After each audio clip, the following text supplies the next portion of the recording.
The My Colorful Nana Project is a collected group of generous thinkers. It is an invitation for all to expand upon and celebrate their definitions of the words beauty and blackness. My name is Lauren Stockmon Brown, and I am the founder of the My Colorful Nana Project. And thanks for listening. What is beauty? What is femininity? What is blackness? Is black hair beautiful? Does it matter? I don't know. You tell me. So first, Linda, welcome to the My Colorful Nana Project. Thank you so much for being here. My name is Linda Duverné. I'm 21.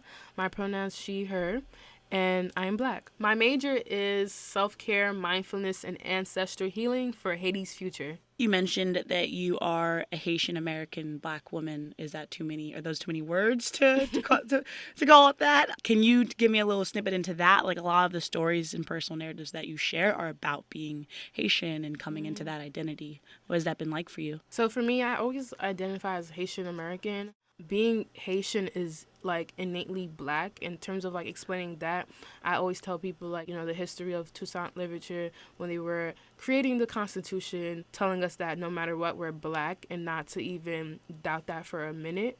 And I feel that was so important to my identity growing up and being Haitian and continuing to learn about our history, being the first Black nation to gain independence, and what does that mean as, first generation in America, and how does that look like? So in Creole, it's a phrase called neg sig neg. We are Black no matter what. So in the context of that history, it was more so to not engage with the conversation of race. Now in college, people are in awe that I'm an Haitian American, what it means to be Haitian American, and having resilience, and being also a Black woman, because now adding that identity into the pool shows like, okay, I'm a resilient Haitian, but like a resilient Haitian woman. And like Haitian women in Haiti are known as the ponto mitan of our society, which is like the pillar of the society. So it's just very interesting to like think about like what I'm upholding in everyday life. Can you get into that? For me, it's just like always taking on the task and the burden of others, but like not like, oh, I'm doing it as like a saint or whatnot, just making sure I got it, because like my parents raised me to always make sure I look out for myself and not to always ask for help. But I've known that sometimes asking for help is good for you in terms of like not being able to take on the burden by yourself, but being resilient. I feel like with that, I've learned through self-care what and how resilience shows up for me. Toni Morrison writes about places where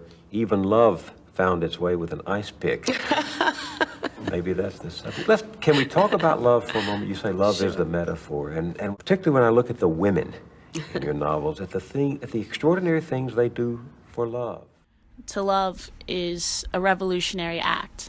To love another is expected, whereas to love the self is frequently questioned. Linda will describe the challenges of loving the self, especially as a Haitian Black woman in America, while the late African-American novelist Toni Morrison explains how it is a risk to love, because there's a threat of being a martyr, the threat of loss, the threat of loving too hard. Though, in order to care for yourself and another properly, these feelings of instability are inevitable. Some of it's very fierce, powerful, distorted, even because the duress they work under is so overwhelming. But I think they believed, as I do, we are here, and we have to do something nurturing that we respect before we go. We must. It is more interesting, more complicated, more intellectually demanding, and more morally demanding to love somebody, to take care of somebody, to make one other person feel good. Now, the dangers of that are the dangers of setting oneself up as a martyr or as, the one without whom it will not be done. Also just like having that confidence, that pride, and also like knowing that my ancestors and having that lineage is so strong. And I know people are surrounding me, whether that be spirits and like just different entities. So you said you're first generation. Yes. What does that mean to you? So first generation is, for me, it means that me and my brother are the first ones to go to college in our immediate family. Talking about the first generation Haitian American experience is a distinctive experience of being the children of Haitian immigrants, and like how that is its own identity. Growing up for financial documents, always having that task sometimes burden as a child to always translate and be the translator for our parents, and like always making sure that no one else screws our parents just because of their lack of speaking English. Okay. So, getting more into your interest, what is your relationship like to your own hair? I feel like I've come a long journey with my hair in terms of like accepting it, and then also not comparing it to other people, because like a mantra since high school has always been like, do not compare yourself to other people, and that applies to how my hair is, especially transitioning into being natural. So throughout high school I was transitioning. That's when I was able to come into more of myself and accept myself for who I am. So like being able to, rock my, afro and twist outs, and playing with my hair in different forms, and going to like waking up and going to school and just like being me and showing up. For example, there's always a meme on Instagram like, oh, when your hair doesn't dry or something and you have to go out and whatnot, it's just like you just want to cry. And like having those moments before school, it's just I don't have time to like do anything else with my hair. I'm just gonna have to rock it the way it is. So accepting that and moving on, and just being like, okay, you are enough, and that is that on that. So yeah, like for right now, I feel like I'm more like versatile, and like I play with my hair and give my hair a break, and like I'm able to explore new hairstyles. So the natural hair movement kind of started around, I would say, the early 2010s. Black women of curlier and coily hair textures were coming into their own in terms of, reclaiming their blackness, either transitioning or big chop. Because I know during this time, big chop Transitioning or big chop? Right. Okay. So transitioning is basically slow progression of your natural hair growing out while the straight ends are like slowly going, like not slowly going away, but is either you trim it away or you just let it be. So sometimes if you rock a twist out, your roots might be like really frizzy or, curly, and the ends may be straight. Whereas big chop is like you just do one final action of like cutting the ends and like rocking a TWA, which is like a teeny weeny afro, or just starting completely over. So that was kind of the movement, but like it's more nuanced, I feel, now than before, because it was more so like it was kind of taken over by like people with looser textures. And Interesting. so that's why there's more, representation now when we think of like type 4 hair, particularly 4C, because no one wants to claim that, even though like that was what the natural hair movement was supposed to be.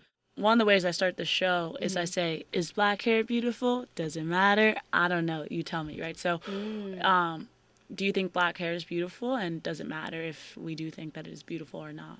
I definitely think black hair is beautiful, and it matters because of self-esteem. I feel like that is important, seeing representation of someone that has similar hair type, hair texture to you growing up, because you're able to go out in the world and dominate any space you enter.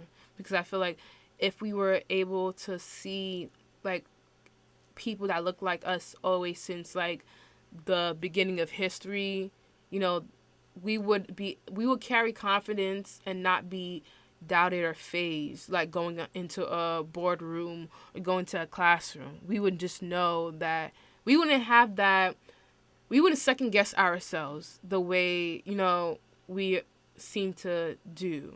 And I feel like it would just be part of our nature of just walking in and not having to have that, oh, I should do this because I'm going to an interview. Like, not having those thoughts in mind, I feel like that's why black hair is important, in terms of like when we constantly tell ourselves like, oh, this is beautiful because and so and whatnot, and we're versatile and whatnot, it builds character, it builds self-esteem, so that for the next generation, hopefully they can have less issues about, being racialized and politicized about their hair.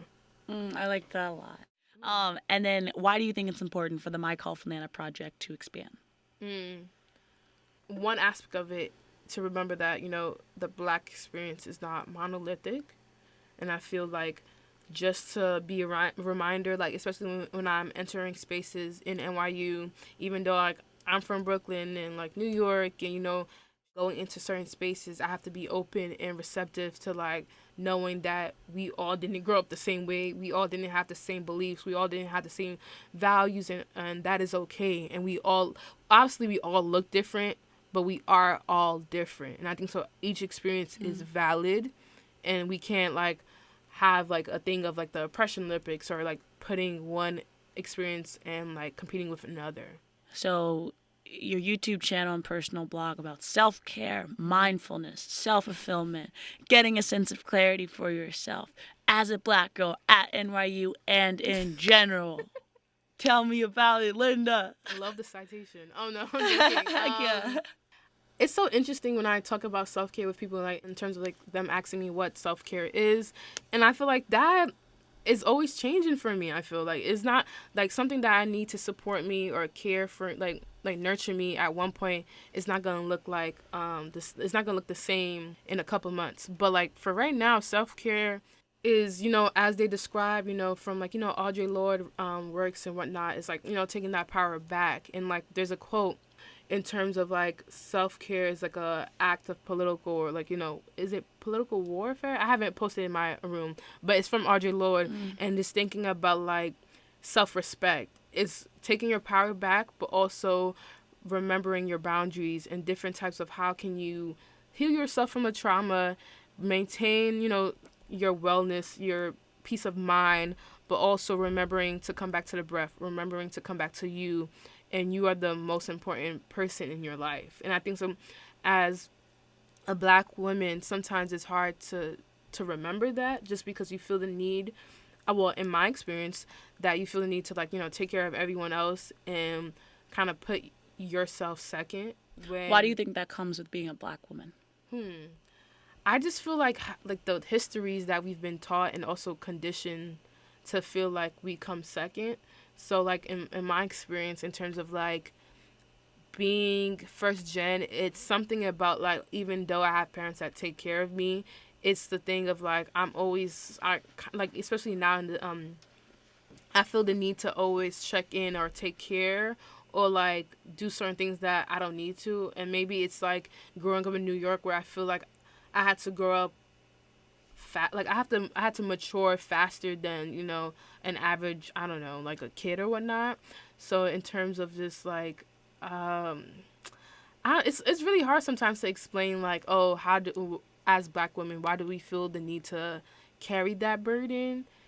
Sometimes it's hard to explain that, because it's like we're socialized to think that way. When we are asked to do otherwise, you're just like, wow, I never thought of that. So sometimes I just find myself tripping up on like, why do I feel that? Because it feels so natural, you know? It feels so natural that like you asking me this, I'm just like, why is it this way? Of course, history teaches us why it's this way, but for me, I'm just like kind of stuck sometimes.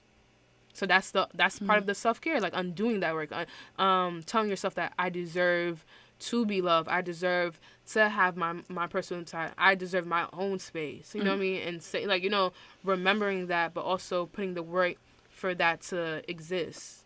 I feel like that's the hardest part. Paul D says to SETI, your love is too thick. It's too thick. Is that what you're talking about That's here? right. It can get to be very excessive.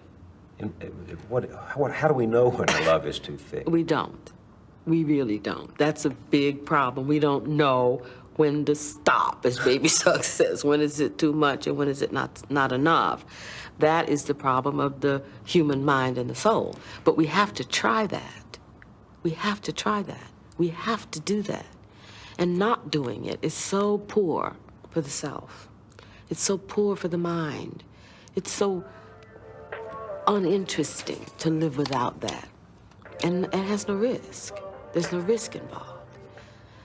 And that just seems to make life not just livable, but a gallant event. I think that love is a sacrifice of self, and society has diluted its meaning to mean something else, perhaps something more fun or accessible than it really is. But at the same time, I think this feeling of complexity is what makes the act of achieving love for the self and another so great. This really got me thinking, so I'm super excited to share this with you all. Thanks for tuning in, and thanks for thinking generously. See you next week.